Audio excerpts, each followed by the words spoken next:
Hey, one more thing before you go. In this episode, the origins of Father's Day, a little history, and some special guests that are near and dear to my heart, sharing some memories, hopefully to incite some of your own. I'm your host, Michael Herst. I'm here with my lovely co host and wife, Diane. Welcome to One More Thing Before You Go over the Teacup Sunday and Father's Day 2022.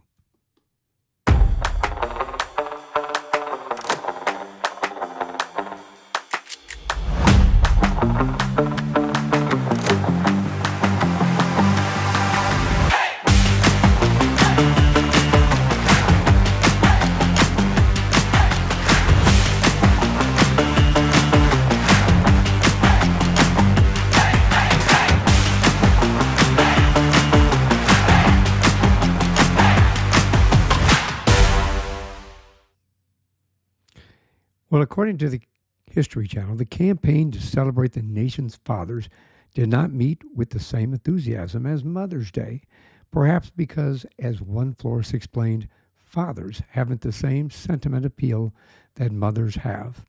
I disagree. I am a father. But here we are, June 17th, 2022, and we're about to celebrate another Father's Day to every one of you fathers out there, which I'm told there are about 70 million of us or more here in the United States. Stay tuned. We're going to talk a little bit about the history of Father's Day and hear for some very special people in my life, as well as to share this day with you. Our guests today on Over the Teacup Sunday with Michael and Diane are our kids, Caitlin Herst and Nicole Herst. Hi, guys. Hello. Hi. I don't have to give you a big introduction other than I'm very, very proud of my daughters. They both live in California. They both live a very productive life, and they contribute to society with a wonderful aspect of creativity, entertainment, love, compassion, humanity, and I love them very much. Thanks. So welcome to the show. Father's Day is a very important day in our lives, and I'm going to talk a little bit about my father, my stepfather, and Diane's going to talk about her father and her stepfather, and obviously the girls you guys can talk about. Luckily, your dad, and then the grandfathers in your lives that were both blood and step grandfathers. Because I think that it's important to share that we don't always have to be blood to be family. So let's kind of share a little bit about our lives so that we can help others appreciate who they have within their lives. So welcome to the Father's Day special. And when did Father's Day start?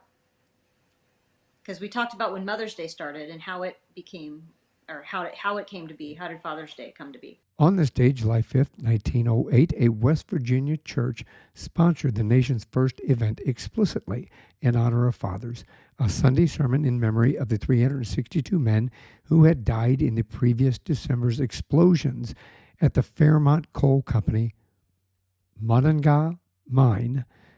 It's in the same area, Marion County, where I actually was born.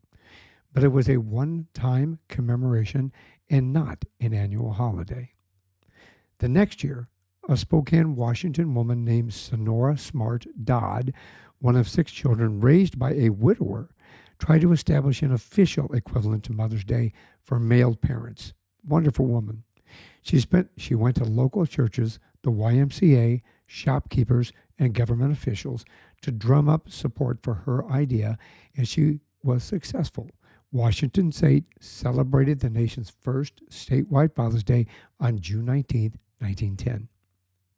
It was not until 1972, 58 years later, after President Woodrow Wilson made Mother's Day official, that the day honoring fathers became a nationwide holiday in the United States. Father's Day 2022 will occur on Sunday, June 19th. That's today. Diane, tell me a little bit about your father. Well, my Or dad mom. was great. Diane, mom, Huh? right? Well, you're Diane and your mom, so. Oh, yeah. So, my dad was great. He passed away a little over 4 years ago, unfortunately. He wasn't really in my life. My parents divorced when I was pretty young. I was 9, 10 years old. Um, but he was always there, like anytime I needed anything, he was there, and I could call him whenever I wanted to. So, but he didn't live in the same town we did. So it was a little bit of a trip to go see him, but I saw him often when I was growing up. And then, uh, when he got sick, we had moved from Colorado where he lived. We moved to Arizona, and he was there basically by himself. I mean, he had a couple of friends, but he didn't have really any family there after we moved. And he was there probably 10 years, 11 years after we moved down here. And he really started needing help. So we moved him down here with us. And um, I was really glad to get to spend, the last 18 months of his life with him, because it was probably the most I'd really been around him solid my whole life. But yeah, I think it was necessary. I'm appreciative of that time with him. And he, he was a very, um, solitary person. He didn't like crowds. He really didn't enjoy being around people. He wasn't sociable, really. He wasn't, he just liked what he liked. He liked his cigars. He liked his having a beer. He liked watching TV, and very simple. He was just, that's what he liked. That's the way he was. And that's great. So seeing him and being with him every day for 18 months was a change for both of us, but I'm very appreciative of that. And then my stepdad, Denny, who I've known since I was 11. Um, he's still with us, thank goodness, and alive and kicking, and as ornery as he ever has been. And he pretty much really helped raise me, because like I said, my dad wasn't really nearby. And so I lived with him and mom until I graduated high school and moved away. And so we talk to him every week, and I'm just really, really grateful to have had him in my life and still have him in my life. And um, he's the best. He's my dad. So And it's he's literally going to be he's turning 79. 79 next week. Yeah. And you girls, Yeah.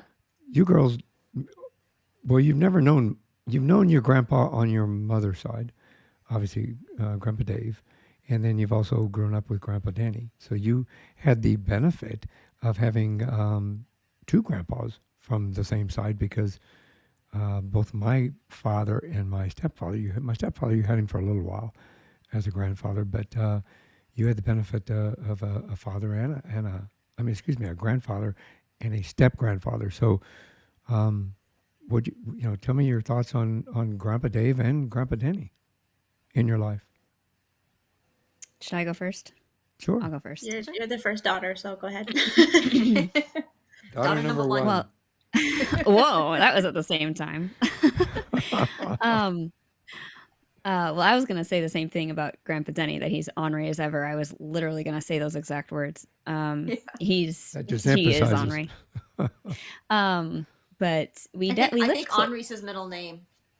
It has to be. But we lived closer to Grandpa Dave when we were growing up, so we were there more often than with Grandpa Denny. So we were there for holidays and just weekends. We would go, and we would, Nikki and I would go out in the backyard, and we'd play games, and it was kind of, he kind of let us just be independent, and that was nice. And I feel like I got a lot of my personality traits kind of from him, because I'm a little reclusive and I don't really like socializing with people, and I like what I like you said before, Mom. That's the Scottish and Irish in you. Yeah. That's really interesting you say that. I never made that connection before, but you're right. Wow. Yeah, I'm realizing that I have a lot more of him than I thought. Mm-hmm. Maybe personality things and, even mental health things potentially. But yeah, I mean, I don't think it's a bad thing. I think that it's just No. something that I'm realizing that I've probably inherited a bit from him and I never thought about before. So, but yeah, that's kind of what it felt like, being closer to him. We were there more often, but it did make going to visit Grandpa Denny more special, I guess, because it was more of a trip and we would be there for longer because of that. They lived up in the And it mountains. was, We need to clarify. They lived Yeah. up in the mountains about 2.5 hours from where we lived. yeah. So it was more of a trip there. And so we would stay there longer. And it was, I don't know, it was just it felt like more of a vacation than just a barbecue. So, Right. okay, I'm done. I'm done. Nicole. Okay, so Grandpa Dave, the biggest things that I pick out from my childhood with him are, going to his house and watching football and smelling his cigars, and there was there was always like Canada Dry stocked in his fridge, which was cool. And yeah, like Katie said, we'd be playing in the yard, or we'd be playing like board games or whatever in another room. But he always gave the best hugs. Like he would squeeze you until you couldn't breathe. And even up until like his last few months, he was still giving really great hugs. I had moved in with my parents maybe like 2 or 3 months before he passed, to help out and everything. So it was pretty hard to see him kind of go down with his memory and his physicality and everything. So that was hard. But I learned a lot about him when I was there, like stuff that I probably wouldn't have known if I hadn't moved in. But he was Dave, great. and your He was grandpa very had, sweet. I'm sorry, Nikki, your grandpa had Lewy body dementia before Yeah. he died. I just need to clarify that. That's the reason of the deterioration. Yeah. And Grandpa Denny, he is one of my best friends. He is so fun and he cares so much. And I love talking to him. I love seeing him. Katie got her traits from Grandpa Dave, but I definitely got mine from Grandpa Denny. We're sociable and we make jokes, and we act like kids when we're around each other, and That's Grandma true. rolls her eyes and stuff. But That's very true. yeah, I'm just I love him to death, and yeah, those are my grandparents or my grandpas. Well, let me get back On your to mom's here. side. On your mom's side. Yeah. Yeah, I do think I forgot too that Nikki mentioned the ginger ales, and I'm like addicted to ginger ale now. And we always had, That's what was it? funny. Was it You'll Play Yogurt? You'll play You'll yogurt, Play yeah. Yeah, but We I would don't go like that straight to anymore. the fridge and get a ginger ale and a Yo Yeah. Play, and then we would go But- play like cartoon tag in the yard or something.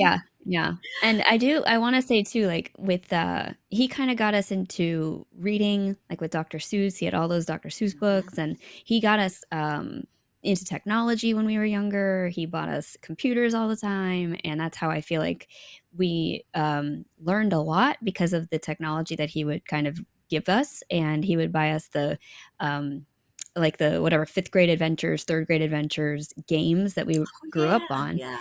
And I think that helped us develop into the millennials that we are. So For sure. Defining Yeah. the millennials. have to give him credit for that. Oh, so Yeah. true. No, that's good. And then Never thought of that. and Grandpa Denny, took you guys fishing and Yeah, I taught you how hiking. to fish. Like the Sledding. time he sent Sledding. you Oh home, my goodness, sledding. sledding, Oh, and the time Grandpa Where Denny Nikki sent you almost home died. with a bag full of bones. yeah. That was Nikki, not me. Yeah, Not me. we found animal bones of some kind on a mountainside, and we grabbed a trash bag and collected them. And I have no idea why I thought it was cool. I don't Yeah. know. Let me tell you about my dad. You girls did not get to meet Grandpa Ray, and I lost him at a very early age. And because I had lost him at a very early age, it was very difficult for me growing up. Because I remember some early childhood memories. But as most of you know, there were some issues within my part of the family during that time period, and he ended up dying early of esophageal cancer and cirrhosis of the liver. But I have many, many good memories as a child with him, where he used to take me to the newsroom every day, and I kind of grew up in the newsroom, so it got me really interested in number one, learning about the world through the news, understanding reporting. I used to go with him on calls when he'd get a call out for something like a crime scene or a train derailment or a car accident or something, which I think kind of gave me the inclination of wanting to be a cop. I think that kind of contributed a little bit to that. Because from that perspective, I wanted to be an investigator and not necessarily a reporter, but an investigator. He always wanted to be a reporter. But he allowed me to kind of explore that option from that perspective. He always taught me the importance of, for example, using a typewriter and learning to type, which I helped you girls with, both of you guys. Nurtured you in regard to learning how to type at a very young age, which I think helped you along as well. And he was really, really compassionate individual, and I miss him very much. So I won't say I had the. I wish he would have been there for you girls. I wish he would have been here to see his grandchildren, his granddaughters, and to kind of grow with that. I hoping that he's looking from the great beyond, and he's kind of keeping an eye on you and kind of going from that perspective.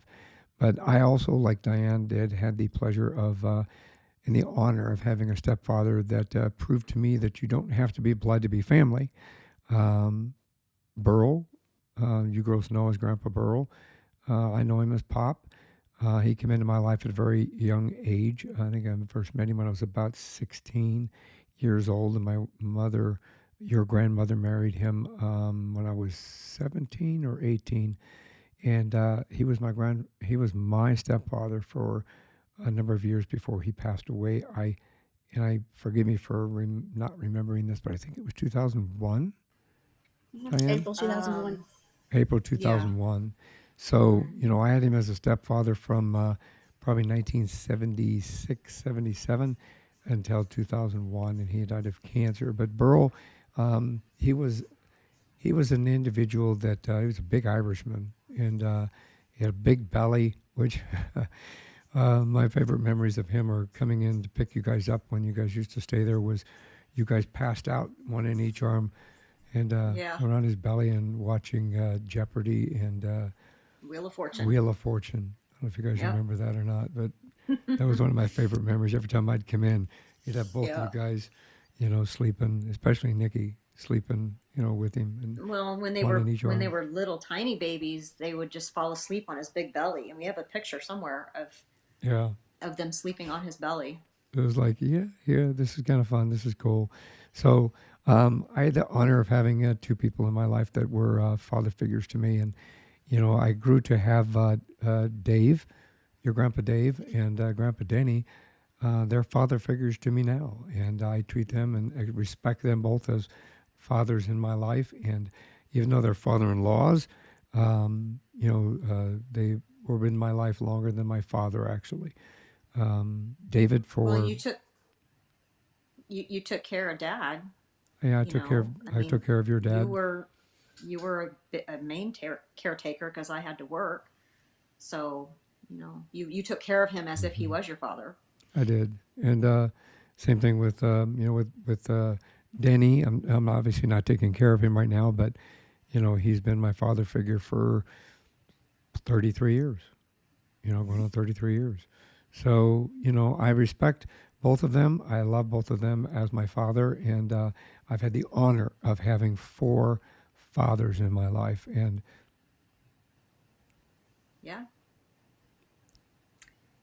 I'm very grateful for that. I almost got emotional there. Very, very grateful for that. So, yes, thank you for letting me talk about that. I appreciate that. So anyway. Getting into that, now you're going to make me cry. Except I'm wearing makeup and it will run and it won't be pretty. So what do you think makes a good father? Well, in my personal life and as well as my career, it brought me in contact with a lot of different fathers, working in domestic violence task force for a number of years, being a police officer in general. It brought me into an environment where I got to see what were good fathers and what were bad fathers. I think a father needs to be a person that pays attention to their children. I think a father needs to be there for their children, no matter what, and to love them no matter what. I think that a father needs to take an active participation in helping raise their kids, whether they be daughters or sons or whatever gender they decide that they feel they need to be. I think they need to support them and love them and nurture them, teach them, be a support for them as they grow older. I think that they need to stay part of their lives from the time that they're born until we as a father pass on. I think that's what a father needs to be, and I think they need to make sure that they know that make sure that their kids know that they're an active part of their lives. Yep, absolutely. That's what And I think. even when they might have, family issues that maybe have some,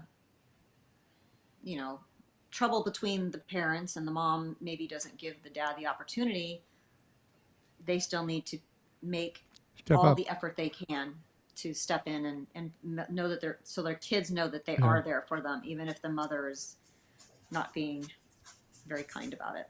I agree. And unfortunately, that happens more often than.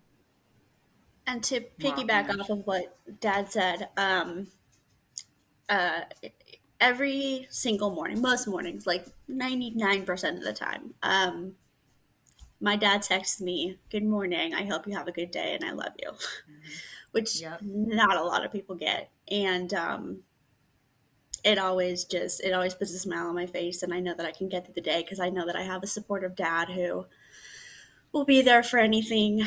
And most of the time, most days, I will text him needing something, even though I'm almost 30. I digress. But yeah, I definitely wanted to shout that out and let everyone know that that's the kind of dad he is. Well, thank you. Aw. Thank you very much. Well, what for both of you girls, what is your favorite memory of your dad? Oh, since it was on Nikki, I thought she'd go first. Oh, It's I okay. don't know. I can.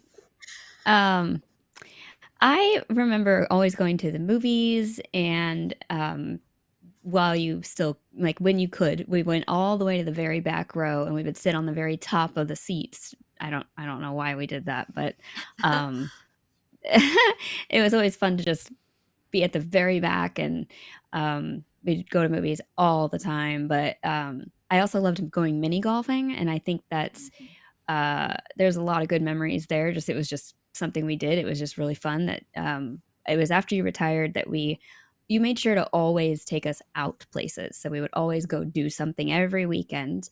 We'd go to the movies or go to mini golf or go bowling, and usually we picked mini golf, and I think that's led into why we now play mini golf in VR, which is great because we can play mini golf in our living rooms from different states, which is so fun. So yeah, I think just always going out and doing stuff every weekend, movies and mini golf. That's my favorite. That works.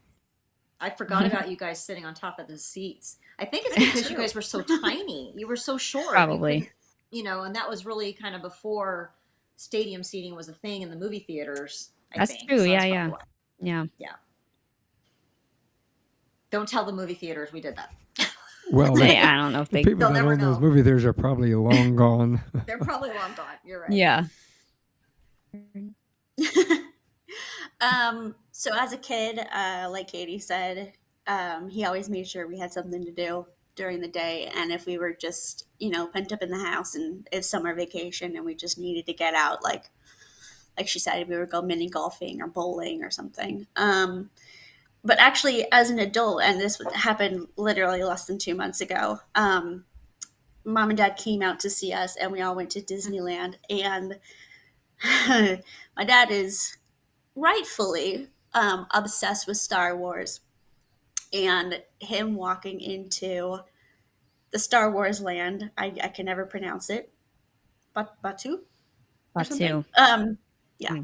Mm. Him walking into there and seeing everything and the smile on his face like he was a 5-year-old was just so, it was magical. Yep. That was great. Okay.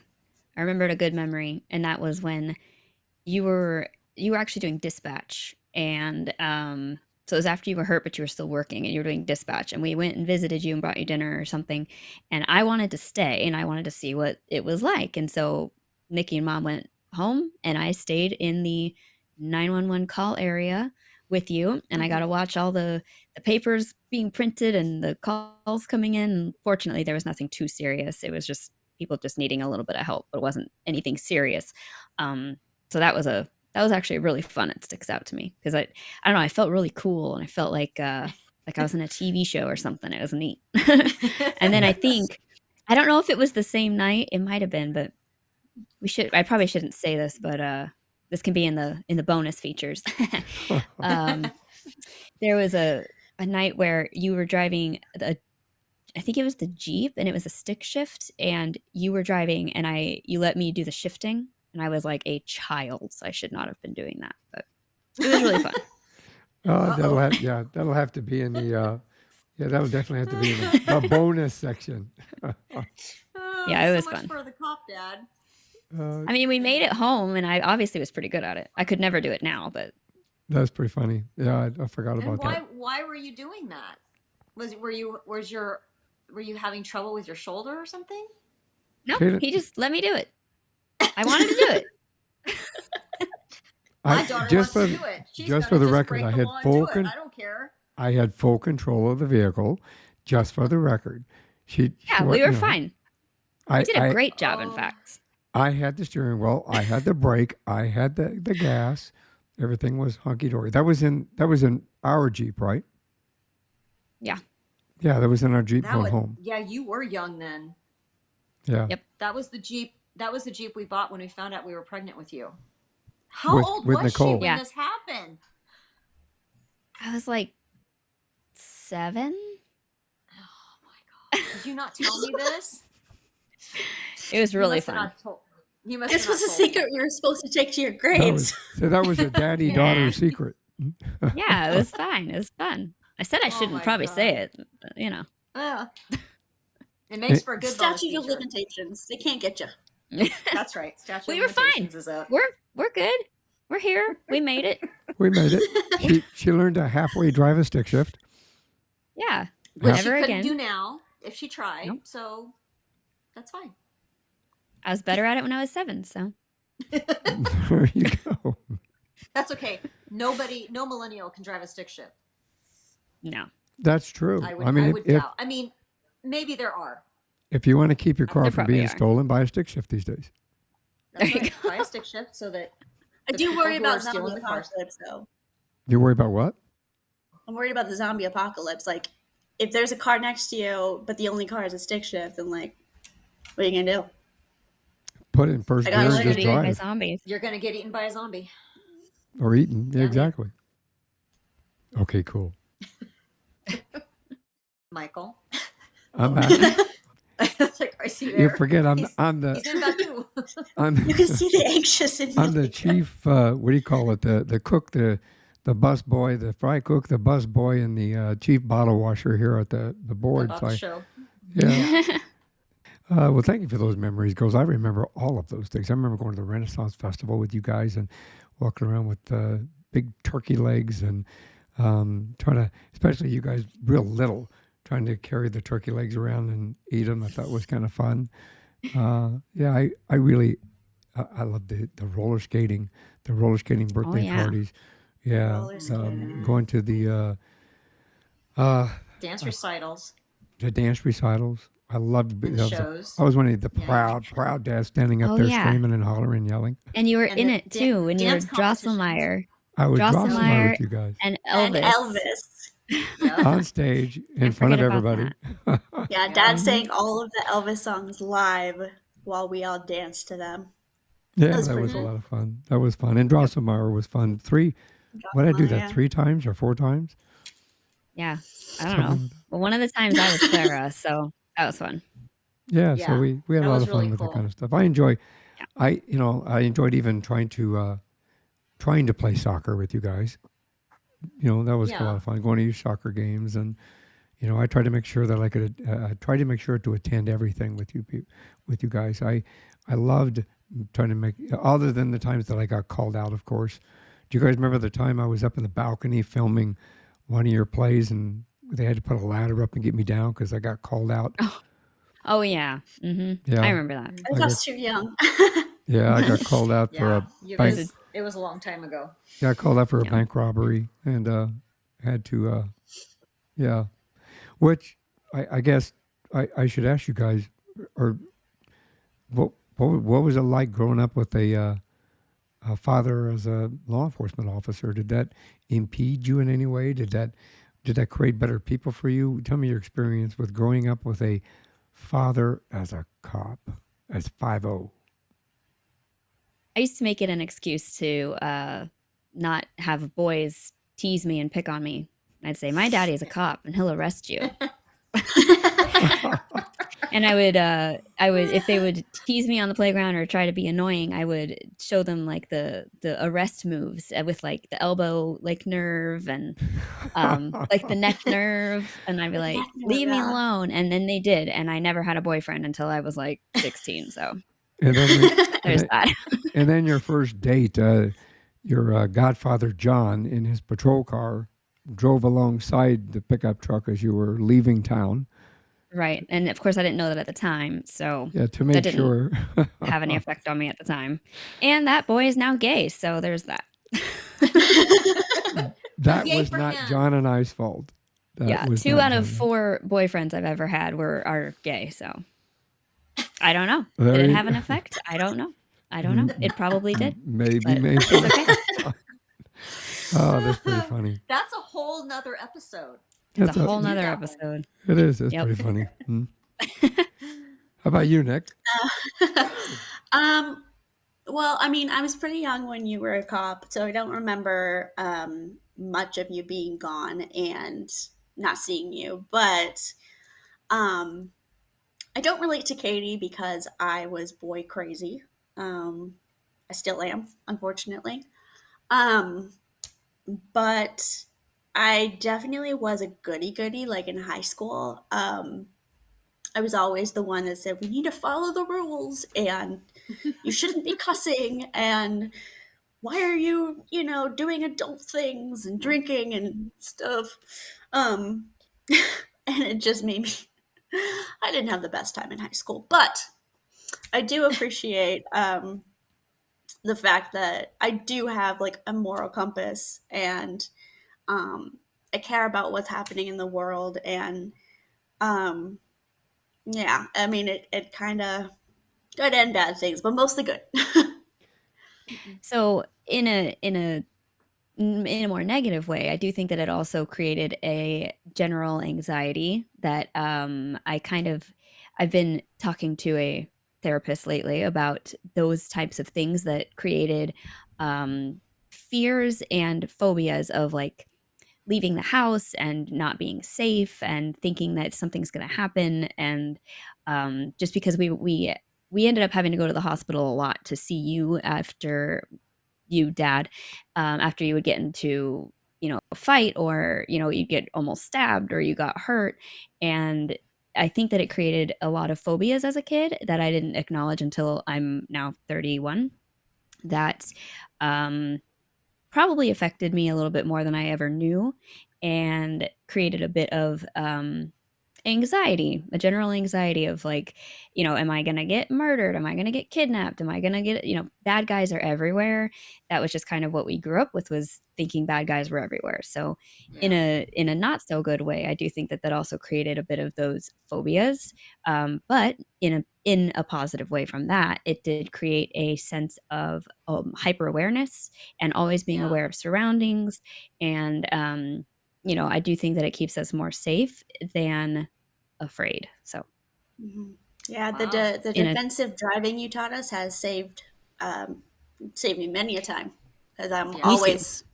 always looking, and people in California Yep, are not they're good. terrible. Well, Yeah. yeah, Arizona too. Arizona too. Yes, Hmm. absolutely. Yeah, Well, even I have your dad's voice in my head as I'm driving to work every day.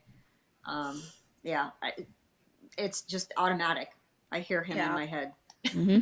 Yep. well, I'm sorry about the anxiety, Katie. My apologies for that. That you had That's to go through okay. I that. That's never, not. I No, you don't never need to. would have thought of that. Yeah, that makes a lot of sense Mhm. though. Yeah, that's It makes a okay. lot of sense. Yeah, you don't need to apologize. Obviously, that's just something that it Was just it was part of comes life with at the the job. time. And obviously, you got Yeah. hurt, That was my and job, you and yeah, Hmm.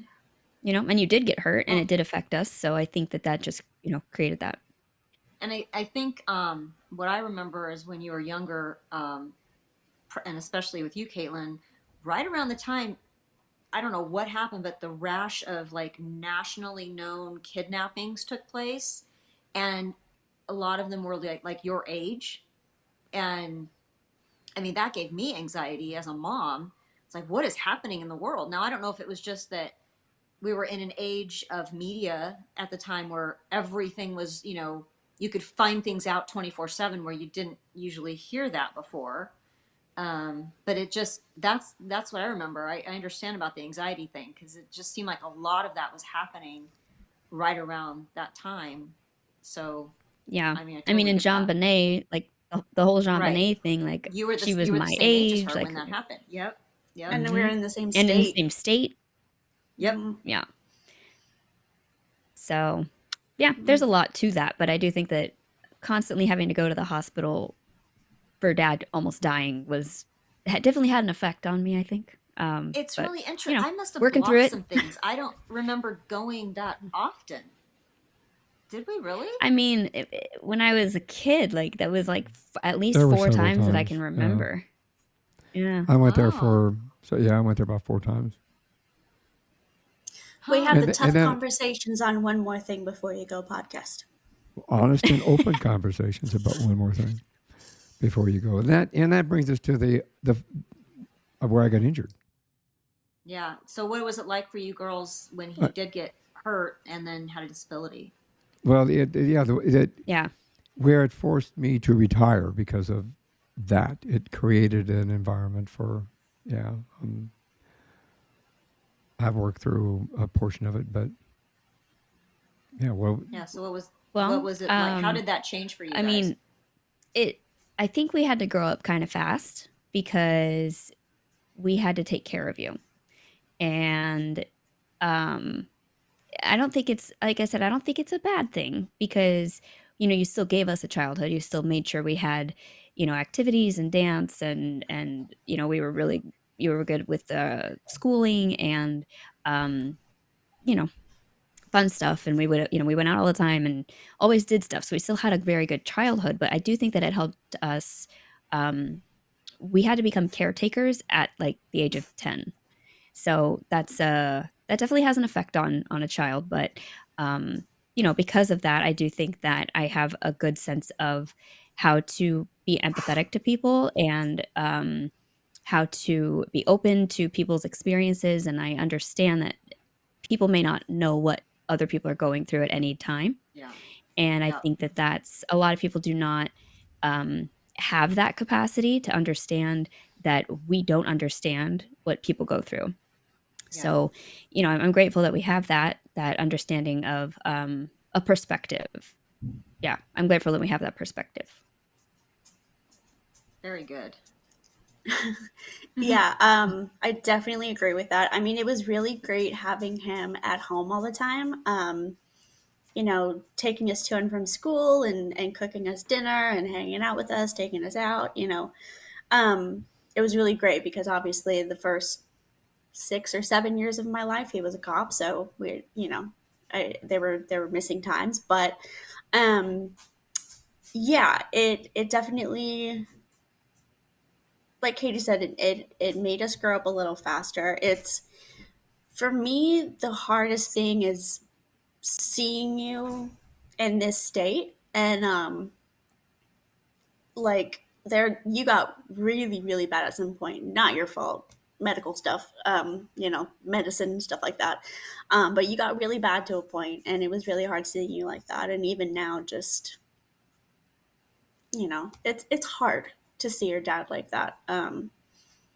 But you've trucked through it, and you've been really brave, and don't show it that you're in pain or that you're having issues or whatever. And it helps me with my disease, and it helps me with my pain, just to keep going and still be a good person and put a smile on people's faces and never give up.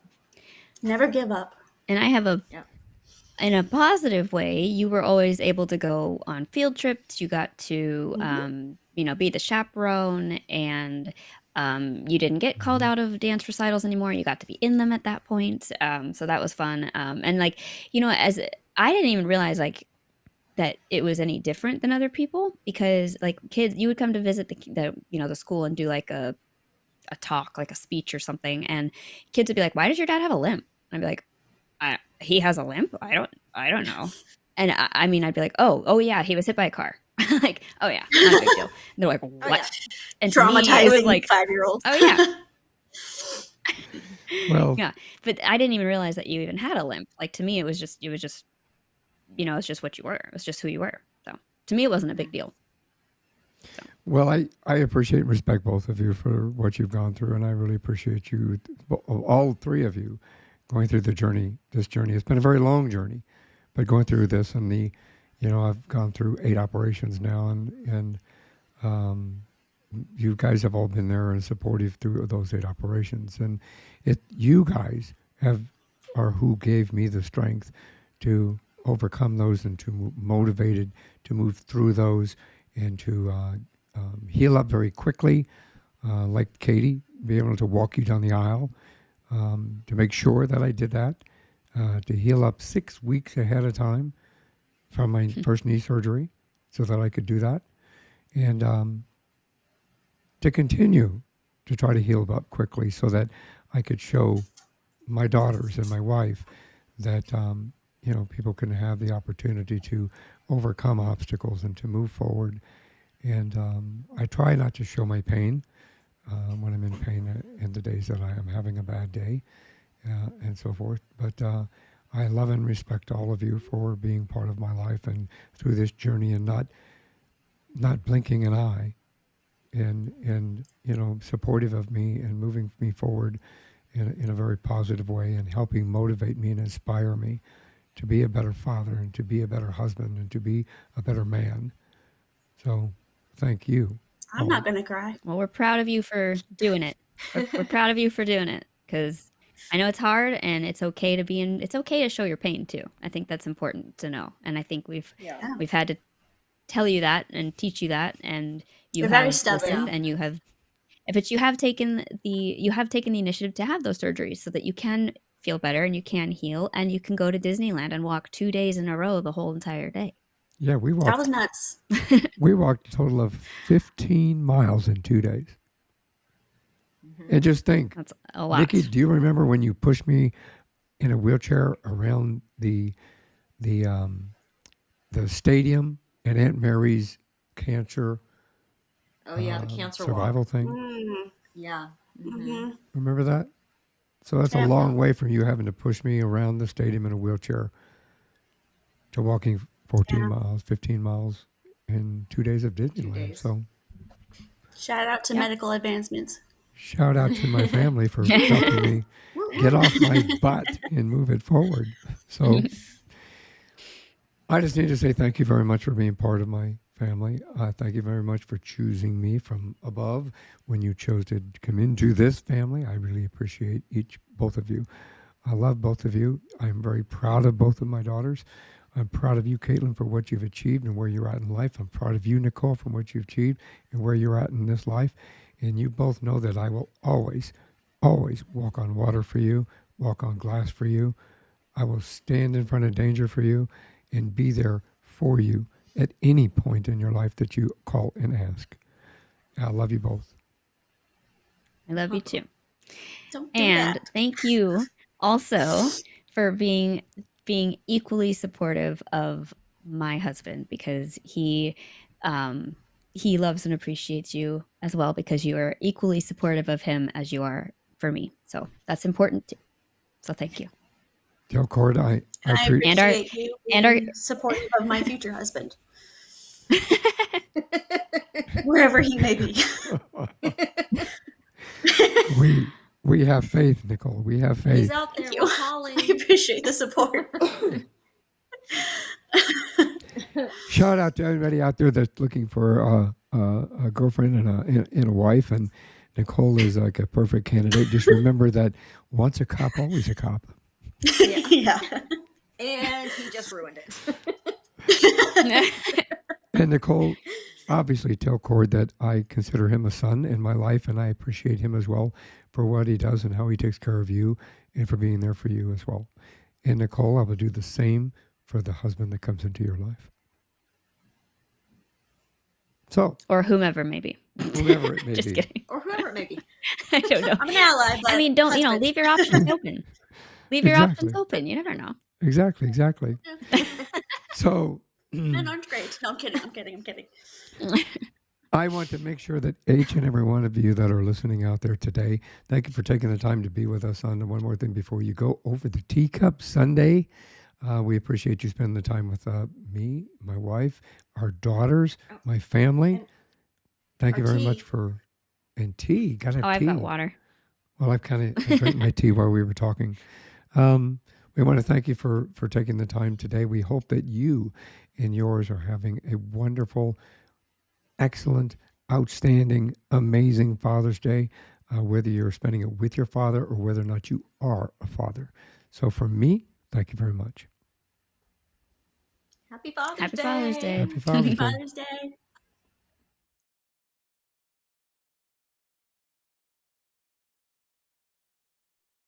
Thanks for listening to this episode of One More Thing Before You Go, a unique conversation about life. If you like our show and want to know more, check out our website at beforeyougopodcast.com.